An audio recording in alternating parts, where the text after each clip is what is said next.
जी अस्सलाम वालेकुम भाईजान। ये देखें सर, ये जो M&M करते हैं लोग, उनके शौक़ देखे। पहले साइकिलों पे थे और आज इन्होंने शेर रख लिए हैं। ये सर शेर वकास भाई और मैंने मतलब इहलाक भाई ने ये शेर परचेज़ किया है। बाकी तफसील वकास भाई आपको बताएंगे। वकास भाई, ये आपने माशाल्लाह इतना कॉस्टली और इतना ख़तरनाक शौक़ रखा है, ये कितने का आपने परचेज़ किया है, ये ज़रा बताएं लोगों को।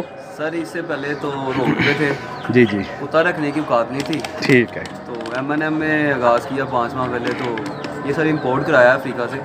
सही। और ये बंगाल टाइगर है, उसका बच्चा है। तो ये तकरीबन हमें पड़ गया 3 लाख रुपए का जो ना वो इंपोर्ट चार्जेस के साथ। तो सर ये मंगवा लिया हमने, तो इसको इंशाल्लाह पालेंगे हम। तो बाकी बात ये है कि वजह सारी M&M है, हमने सर क्या करना था। तो ये शौक़ इस तरह के जो पालने के थे वो M&M की बदौलत सर हो सका है माशाल्लाह। सर ये आपका शौक़ कितनी देर से था कि आपकी ख्वाहिश ये कितनी देर से थी कि मैंने शेर रखना है? बचपन से शौक़ था कि टाइगर रखना है, घर में कोई शेर का बच्चा पालेंगे। ठीक है। तो सर पहले नहीं कर सकते थे, अब कर लिया हमने। ठीक है। आप देखें ज़रा, बड़ा ज़बरदस्त चीज़ है ये देखें भाईजान माशाल्लाह। ये हम 3 माह का बच्चा लेके आए 2.5 लाख रुपए का, ठीक है। और इसको हम टेम करने की कोशिश कर रहे हैं, जबकि ये बदतमीज़ अभी हो नहीं रहा, अभी पढ़ता है।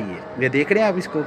तो बाकी आप दुआ करें, इंशाल्लाह जल्द अज जल्द हम टेम करके इसको हम अपने M&M ग्रुप में, M&M ऑफिस में लेके आएंगे और हम साबित करेंगे कि ये हम वाकई टाइगर्स हैं। ओके जी, अल्लाह हाफिज़।